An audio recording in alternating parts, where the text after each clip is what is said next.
जय हिंद। भारत का पहला डिजिटल भिखारी बेतिया रेलवे स्टेशन पे रहने वाला राजू अब इस दुनिया में नहीं रहा। मैं दिल्ली में था, मुझे जानकारी मिला और मैं आया। सच्चाई बहुत कड़वी होती है और राजू ने हम लोगों को बहुत कुछ सिखा दिया, बहुत कुछ सिखा दिया। अपने, पराया, गम में भी मुस्कुराना और उस जगह पे भी रास्ता बना लेना जहां पे कोई उम्मीद ना हो। रेलवे स्टेशन पे भीख मांगता था राजू। मनीष कश्यप का जबरदस्त फैन था, लेकिन मेरे से पहले वो लालू प्रसाद यादव का फैन था। फिर मोदी जी के पद चिन्हों पे चलते हुए उसने डिजिटल माध्यम को अपनाया और डिजिटल माध्यम से पेमेंट लेना शुरू किया। और आज जो है वो पूरी दुनिया में छा गया था। सारे लोग जब डिजिटल भिखारी गूगल पे सर्च मारते थे तो राजू का नाम आता था। एक भिखारी जब अपने दृढ़ इच्छा शक्ति से भीख मांगता है तो उसको भी पूरी दुनिया जान सकती है। जरा सोचिए, मेरे चुनाव प्रचार में उसने मेरा साथ दिया।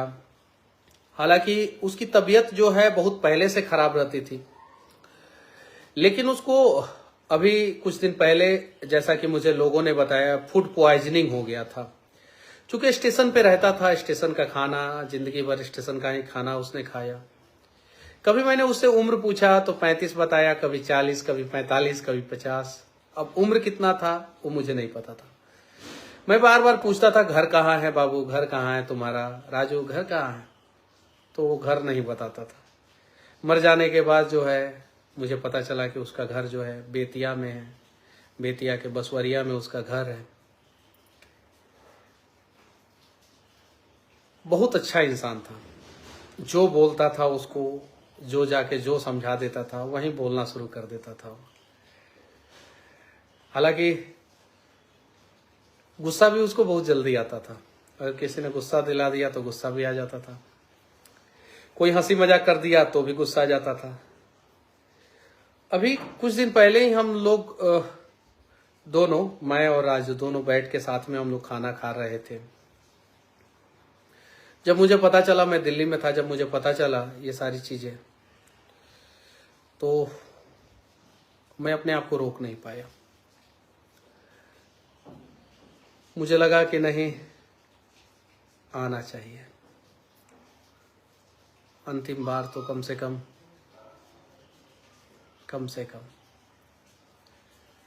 देखिए, मैं नहीं जानता हूं, मैं एक पार्टी का नेता होके नहीं सोच रहा हूं, मैं एक इंसान होके सोच रहा हूं। मैंने कहा था ना, मैं बदलूंगा नहीं आप लोगों से।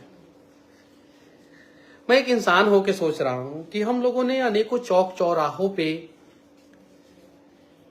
अनेकों नेताओं की मूर्तियों को लगाया है, अनेकों महापुरुषों के मूर्तियों को लगाया है, अनेकों खिलाड़ियों के मूर्तियों को लगाया है। जीवन में शिक्षा देने वाले अनेकों कवियों, गायकों का मूर्ति लगाया है, अनेकों सेलिब्रिटी का मूर्ति लगाया है। एक मूर्ति जो है राजू का स्टेशन पे लगना चाहिए, या स्टेशन चौक पे, कहीं भी, इन दोनों में से कहीं भी लगना चाहिए। और चुनाव बाद मैं लगवाऊंगा जरूर, 100%। क्योंकि एक भिखारी, भीख मांगने वाला व्यक्ति जो है दुनिया को कैसे संदेश देता है। और जब मर गया ना, अस्पताल से जब उसका बॉडी जब घर पे जा रहा था, तभी भी उसका चेहरा लग रहा था कि अब राजू सोया हुआ है, जगेगा और हम लोगों से फिर बात करेगा, भैया भैया भैया करेगा। ये चीज है।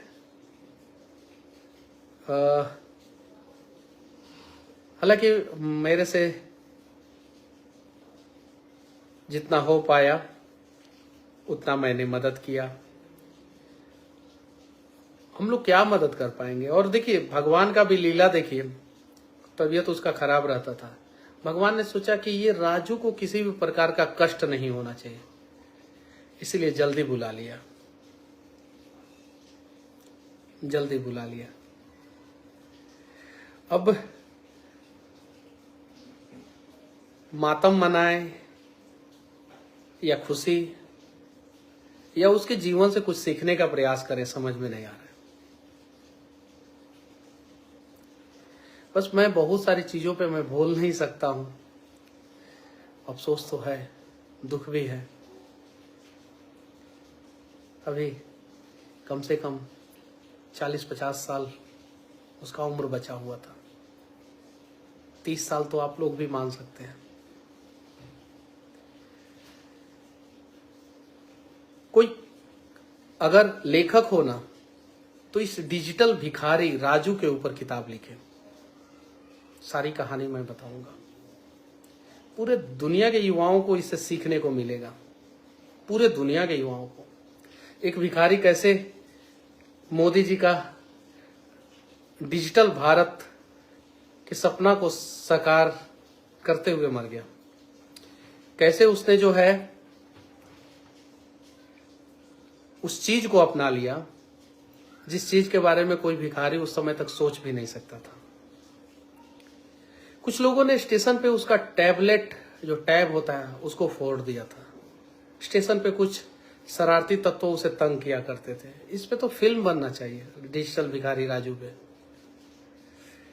जब अगर इस पे फिल्म भी बन जाए ना, तो शायद इस देश का उस समय तक का सबसे बड़ा हिट फिल्म होगा। जब मुझे पता चला,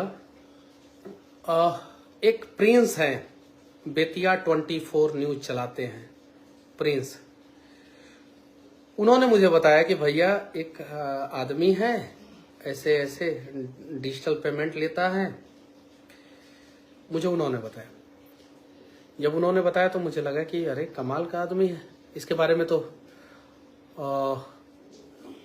दिखाना चाहिए दुनिया को। मैंने वीडियो बनाया, हालांकि मेरे से भी पहले कुछ लोगों ने वीडियो बनाया था जिसमें प्रिंस थे, प्रिंस ने वीडियो बनाया था। मैंने वीडियो बनाया, फिर मैंने लगातार वीडियो बनाया। फिर मैं बेतिया स्टेशन पे जब भी जाता था तब मैं मिल लेता था एक बार। फिर मैं जेल गया, मेरे घर आया, वो बोला मेरी मम्मी को कि 50,000 रुपया देता नहीं, भैया के जेल से बाहर निकाला।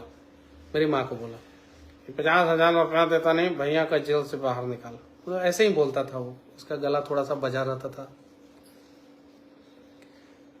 उसके बाद से चुनाव में भी बोला था वो कि भैया हम चुनाव में पैसा देंगे आपको। नॉमिनेशन के बाद मैंने बोला था कि तुमसे लूंगा पैसा।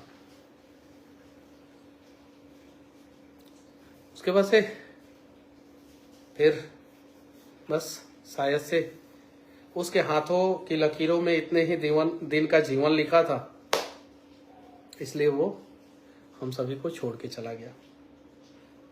बेतिया के दोनों, कांग्रेस और बीजेपी, दोनों नेताओं से विनती करना चाहता हूं। मैं अलग हटके बात कर रहा हूं।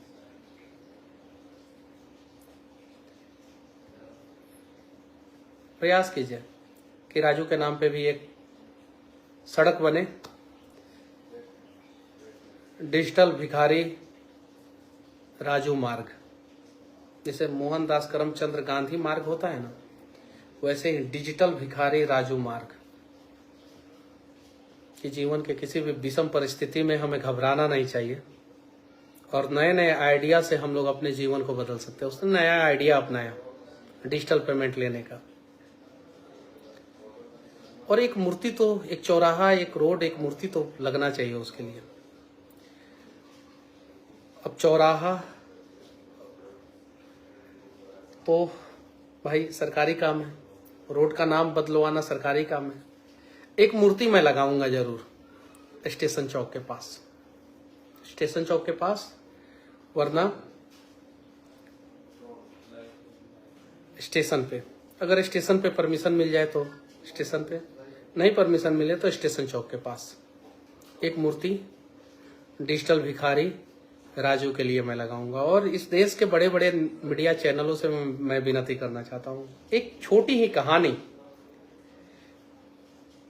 राजू भिखारी का आप लोग दिखाइए। एक भावपूर्ण श्रद्धांजलि जो है वो राजू भिखारी के लिए आप लोग दीजिए। एक अच्छा आदमी था और बहुत लोगों को बहुत कुछ सिखा के चला गया। चलिए, जय हिंद।